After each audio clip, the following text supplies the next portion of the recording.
Shalom anak-anak sekalian, selamat bertemu kembali dalam pembelajaran hari ini. Bapak berharap semuanya sehat dan penuh sukacita hari ini. Ya, tentunya kita meyakini bahwa itu adalah berkat anugerah Tuhan bagi kita semua. Oleh karena itu, ingat untuk selalu bersyukur dalam sepanjang kehidupan kita, setiap hal yang kita alami dalam kehidupan ini. Nah, kembali lagi dalam pembelajaran saat ini, pembelajaran pendidikan agama Kristen dan budi pekerti pada materi kelas 7, masih kompetensi dasar pertama, bab 4, yang kali ini membahas tentang akibat dosa. Ya, dengan menggunakan buku yang sama, buku PAP dan budi pekerti terbitan Kementerian Pendidikan dan Kebudayaan Republik Indonesia. Kalau yang saya punya edisi 2017. Nah, sebelum kita melaksanakan pembelajaran hari ini, terlebih dahulu seperti biasa kita berdoa bersama-sama, memohon kekuatan dan hikmat dari Tuhan agar pembelajaran kali ini, pembelajaran kita dapat bermanfaat, dapat berjalan dengan baik. Mari dengan sikap yang baik dan benar kita bersama-sama berdoa. Terima kasih Tuhan atas berkat-Mu dalam kehidupan kami. Kami percaya bahwa segala berkat yang kami nikmati dalam kehidupan ini semuanya berasal daripada Tuhan. Terima kasih atas waktu saat ini ya Tuhan. Kami akan belajar bersama-sama.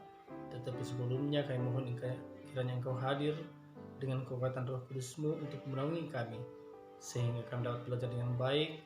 Kami dimampukan untuk memahami pelajaran yang kami temukan di setiap pembelajaran saat ini, dan dapat kami aplikasikan dalam kehidupan kami setiap hari.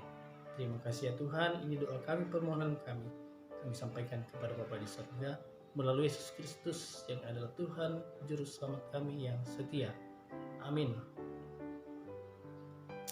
Oke, dengan penuh keyakinan kepada Tuhan bahwa Ia akan memberikan hikmat bagi kita dalam pembelajaran saat ini, sehingga kita dapat memahami setiap materi pelajaran yang kita temukan. Ya, satu hal penting bahwa Bapak selalu mengingatkan kalian pun harus termotivasi untuk belajar, karena walaupun punya semangat, materinya bagus, kalau anak-anak sekalian tidak semangat, otomatis pembelajarannya tidak akan efektif. Ya, pasti semua ingin jadi orang sukses kan? Tidak ada orang yang tidak ingin jadi orang sukses. Ya, jadi semua pasti punya cita-cita dan itu harus dikejar. Dan cara mengejarnya adalah dengan belajar dengan baik.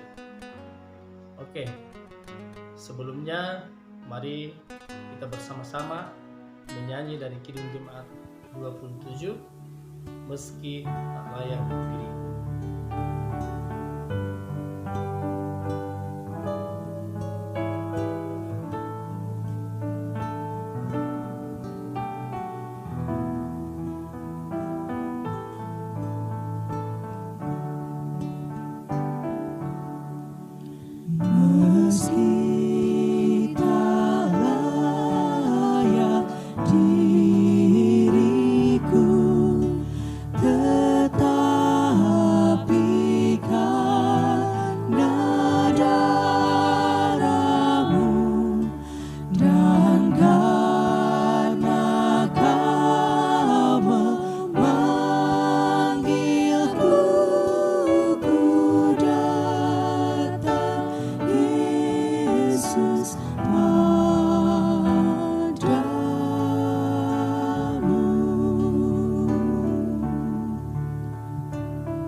Basuhnya ku datang Tuhan.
lagunya sangat luar biasa. Pada dasarnya kita adalah pribadi-pribadi yang tidak layak di hadapan Tuhan, tapi dengan darah Yesus maka kita dilayakkan untuk tercakup dalam keselamatan yang dianugerahkan Tuhan melalui Yesus Kristus. Nah, mengawali pelajaran kita hari ini, Bapak akan bertanya tentang materi sebelumnya. Ya, Bapak ingin tahu apakah kalian masih mengingatnya? Materi sebelumnya. Apa kira-kira materi sebelum materi hari ini? Oke, materinya adalah tentang hakikat dosa. Ya. Apa arti dosa itu? Ada yang bisa memberikan tanggapan apa arti dari dosa? Iya, dosa adalah perbuatan yang melanggar perintah Allah atau pemberontakan manusia terhadap Allah dan kehendaknya. Selanjutnya, ada yang bisa menyebutkan contoh perbuatan dosa. Siapa kira-kira yang bisa menyebutkan contoh perbuatan dosa? Ya, kalau yang ini banyak contohnya. Karena ada banyak hal yang biasanya dilakukan oleh manusia kita saksikan dalam kehidupan sehari-hari yang tidak sesuai dengan kehendak Allah. Ya, misalnya membunuh, mengejek, berbohong, dan lain sebagainya. Ya, ada banyak perbuatan-perbuatan yang menunjukkan bahwa manusia lebih cenderung untuk selalu melakukan dosa dalam kehidupannya setiap hari.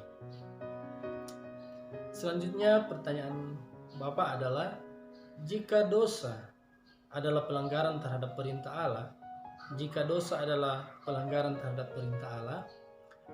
apakah ada hukuman atau akibat dari pelanggaran itu? Apakah ada hukuman atau pelanggaran dari akibat dari pelanggaran itu? Iya. Sama halnya ketika seseorang melakukan kesalahan atau kita melakukan kesalahan, maka pasti ada risiko dari kesalahan tersebut. Ya. Begitupun dengan dosa, ada akibat dari perbuatan manusia yang melanggar perintah Allah. Dan itulah yang akan kita bahas dalam pembelajaran saat ini. Ya, akibat dari dosa. Saat ini kita akan belajar materi tentang akibat dosa. Setelah sebelumnya kita telah belajar memahami apa hakikat dosa itu, apa yang menyebabkan manusia jatuh ke dalam dosa, maka kali ini kita akan belajar akibat dari dosa tersebut. Kejatuhan manusia ke dalam dosa memberi dampak yang sangat besar, baik hubungan manusia dengan Tuhan, hubungan manusia dengan sesamanya, hubungan manusia dengan alam semesta atau ciptaan yang lainnya. Ya, ada pun tujuan pembelajaran yang harus kita capai dalam pembelajaran saat ini adalah memahami akibat jatuhnya manusia ke dalam dosa. Memahami akibat jatuhnya ke dalam manusia ke dalam dosa, kemudian akibat yang ditimbulkan dari dosa tersebut.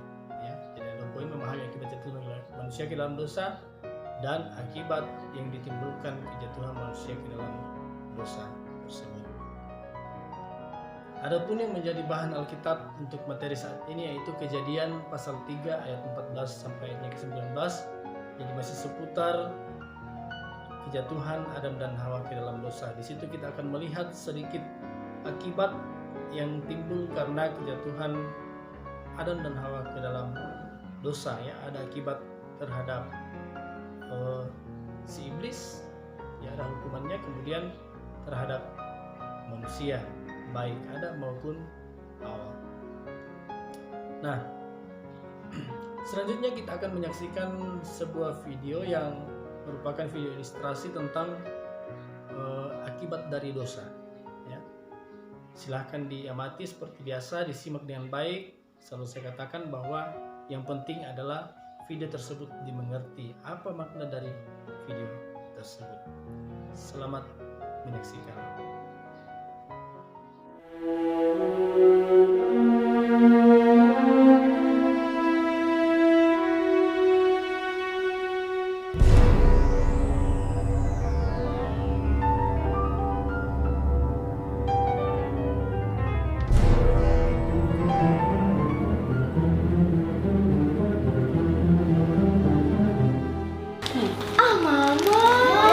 Kenapa? Kamu lihat tuh nilai kamu. 4. Dosa mengakibatkan hubungan manusia dengan Allah menjadi rusak.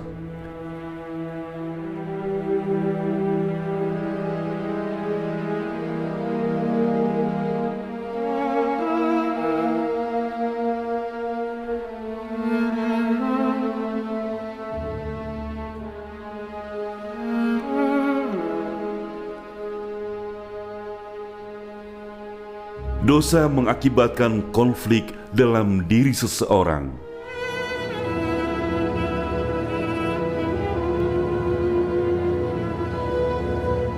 Dosa menyebabkan kerusakan moral di dalam diri manusia yang menentang semua kehendak baik manusia.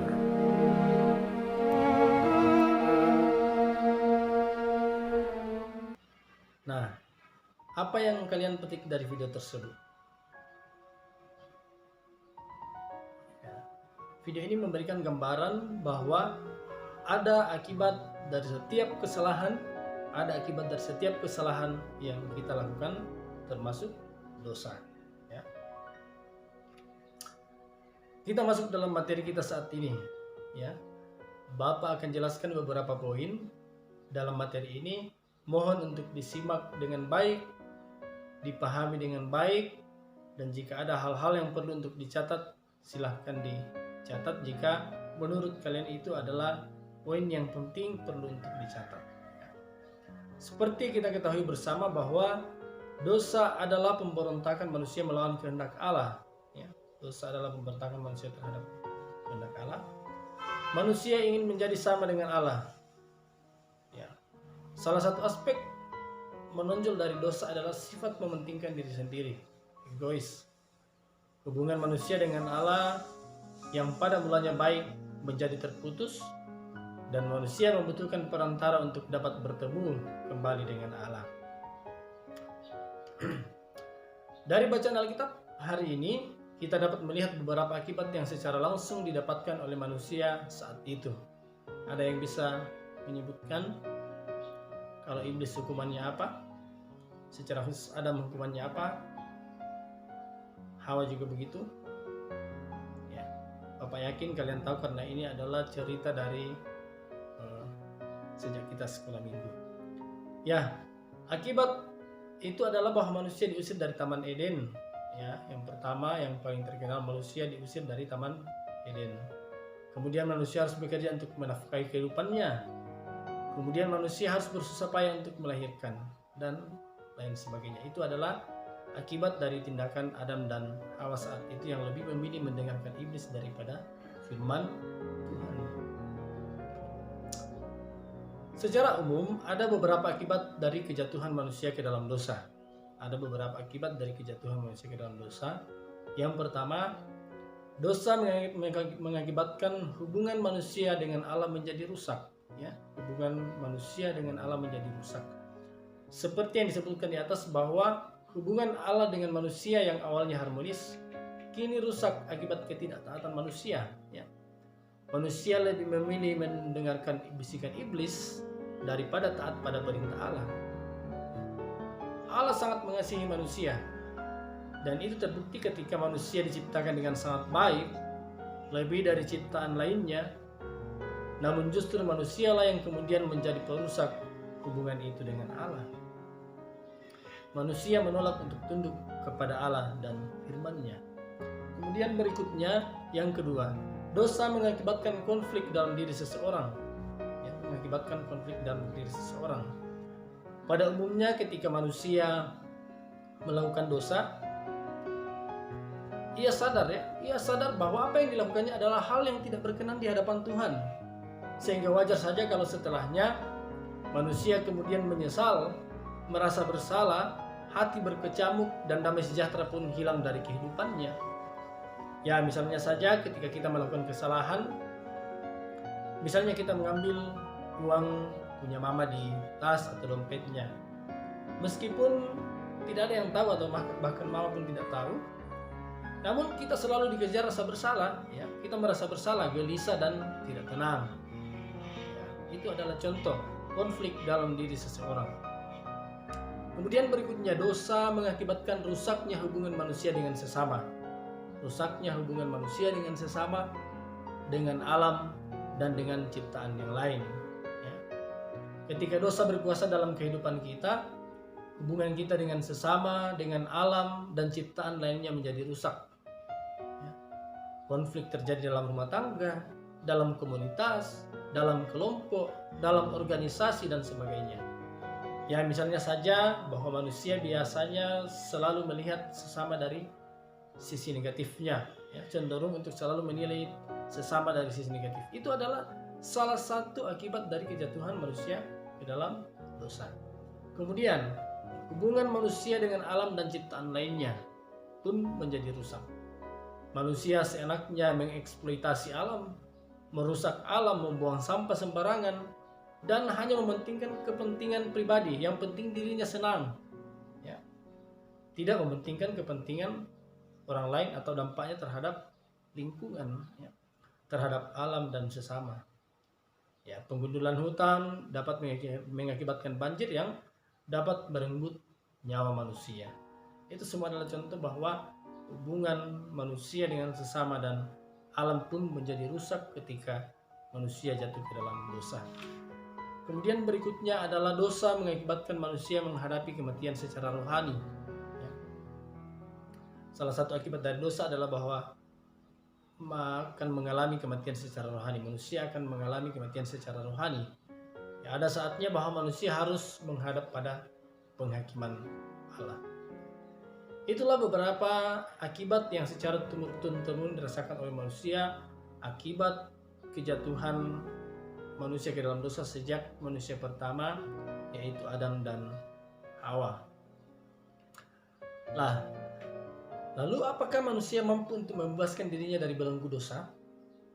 Apakah manusia mampu membebaskan diri dari belenggu dosa? Tidak, ya. Sama sekali tidak. Manusia tidak berdaya dan tidak mampu melakukannya. Hanya Allah yang dapat menolong manusia keluar dari dosanya. Hanya Allah. Hanya Allah yang dapat memadamkan pemberontakan itu melalui pengampunan dan keselamatan dalam Yesus Kristus. Ya. Dan itu juga merupakan salah satu akibat dari dosa. Ya, akibat dari dosa.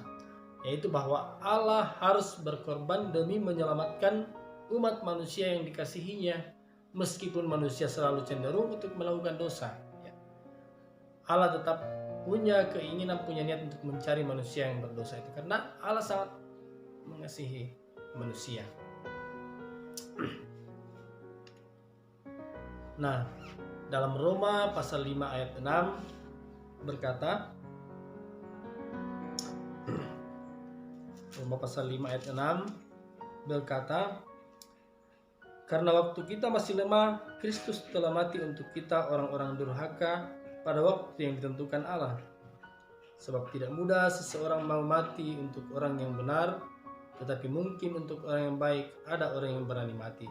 Akan tetapi Allah menunjukkan kasih-Nya kepada kita oleh karena kasih Kristus telah mati untuk kita ketika kita masih berdosa. Ini adalah bentuk pertolongan yang dianugerahkan oleh Allah buat manusia. Yesus rela mati untuk manusia, menebus dosa-dosa manusia, dan bukan kesalahannya ia tebus. Itulah tanda kasih karunia Allah untuk mau mengampuni manusia. Nah, setelah mendengarkan materi tentang dosa, Bapak ingin bertanya kembali, manusia sebenarnya selalu sadar akan hal yang tidak dikehendaki oleh Tuhan. Manusia tahu ini tidak dikehendaki oleh Tuhan, karena manusia memiliki akal pikiran yang adalah anugerah Tuhan, diberikan oleh Tuhan. Pertanyaannya, mengapa manusia dalam alam sadarnya cenderung untuk selalu melakukan dosa? Mengapa kira-kira manusia selalu cenderung untuk selalu melakukan dosa meskipun ia sadar? Ya, jawabannya adalah bahwa itulah hakikat dari dosa. Itulah hakikat dari dosa. Sejak kejatuhan manusia pertama ke dalam dosa, maka dosa akan selalu mengintai kehidupan manusia. Dosa sudah menjadi bagian dari kehidupan manusia itu sendiri. Ya, sehingga wajar saja kalau kita sering mendengar bahwa tidak ada manusia yang tidak berdosa. Ya, karena memang dosa itu sangat dekat dengan kehidupan manusia dan sangat gampang masuk dalam kehidupan manusia. Nah, dengan berdasar pada akibat dosa, materi tentang akibat dosa yang telah dijelaskan di atas, Bapak akan memberikan tugas kepada kalian untuk mengidentifikasi hal-hal yang terjadi di sekitarmu ataukah yang kamu saksikan dari media sosial yang memperlihatkan akibat tindakan berdosa dari manusia. Jadi memperlihatkan akibat dari tindakan berdosa dari manusia. Ya. Masing-masing mencari satu contoh untuk dianalisa, kemudian saling bertukar informasi dengan teman-teman di samping kalian. Dan setelah itu silahkan mengomentari satu dengan yang lain, mengomentari pendapat teman kalian yang telah kalian kumpulkan, dan silahkan saling berdiskusi untuk saling memberikan argumen atau pendapat, masukan atau kritikan. Iya. Misalnya banjir bandang yang terjadi akibat dari penebangan pohon besar-besaran. Itu salah satu contoh dari hal yang memperlihatkan akibat dari tindakan berdosa yang dilakukan oleh manusia. Oke, anak-anak sekalian, sekarang kita sampai pada kesimpulan dan materi belajar kita saat ini, yaitu bahwa dosa memberikan dampak yang luar biasa atau akibat yang luar biasa bagi kehidupan manusia. Di antaranya, dosa itu mengakibatkan hubungan manusia dengan Allah menjadi rusak. Ya. Dosa mengakibatkan hubungan manusia dengan Allah menjadi rusak. Yang kedua, dosa mengakibatkan konflik dalam diri manusia. Yang ketiga, dosa mengakibatkan rusaknya hubungan manusia dengan sesama. Dan dosa juga mengakibatkan hubungan dengan alam dan ciptaan yang lainnya menjadi rusak. Ya. Dosa menyebabkan manusia mengalami kematian secara rohani. Dan tentunya manusia tidak dapat membebaskan diri dari belenggu dosa. Yang dapat melepaskan manusia dari belenggu dosa hanyalah Allah sendiri. Dan itu sudah dilakukan, dibuktikan dalam penebusan melalui kematian Yesus Kristus di kayu salib. Sekarang, seperti biasa, Bapak ingin memberikan satu pertanyaan untuk menjadi pertanyaan buat kita semua. Silakan dijawab sesuai dengan materi yang telah kalian dapatkan. Jelaskan salah satu akibat dari kejatuhan manusia ke dalam dosa. Jelaskan salah satu akibat dari kejatuhan manusia ke dalam dosa. Ini mungkin bisa kita lihat dari kehidupan sehari-hari, mana kira-kira yang paling sering kita lihat dalam kehidupan kita sehari-hari. Ya, sebagai tugas untuk dikerjakan selanjutnya, dikumpulkan pada pertemuan berikutnya. Silahkan membuat sebuah puisi yang menggambarkan karya pengampunan Allah bagi manusia berdosa dalam Yesus Kristus. Jadi puisinya menggambarkan karya pengampunan Allah bagi manusia berdosa dalam Yesus Kristus, ya, sebuah pengorbanan yang luar biasa sebagai bentuk kasih kepada manusia. Ya, semua tugas dan catatan-catatan hari ini tetap dikumpulkan untuk Bapak beri penilaian. Dan sampai di sini pelajaran hari ini. Semoga bermanfaat buat anak-anak sekalian. Sampai bertemu pada materi selanjutnya, yaitu materi tentang pertobatan, masih seputar dosa dan pertobatan. Dan tetap bangkitkan semangat untuk belajar. Ya, harus semangat belajar, meskipun belajar dari rumah harus tetap semangat menjadi remaja Kristen yang dapat diteladani dalam kehidupan sehari-hari. Kita akan tutup pelajaran kita kali ini melalui doa. Mari kita berdoa. Terima kasih Tuhan atas berkat-Mu bagi kami. Kami percaya bahwa Tuhanlah yang tetap bersama-sama dengan kami, sehingga kami dapat melakukan segala hal dalam kehidupan kami. Khususnya saat ini ya Tuhan, kami telah menyelesaikan pelajaran kami hari ini. Kami percaya bahwa semua terjadi atas kuasa dan kehendak Tuhan. Terima kasih ya Tuhan, tetap Engkau sertai kehidupan kami, berikan kami hikmat kebijaksanaan agar kami dapat menerapkan ilmu yang telah kami dapatkan dalam kehidupan kami sehari-hari. Terima kasih ya Tuhan, inilah doa kami. Seluruh kehidupan kami percayakan sepenuhnya ke dalam tangan Tuhan. Amin. Ya, demikian seluruh rangkaian pembelajaran kita hari ini. Tuhan Yesus memberkati kita semua. Shalom.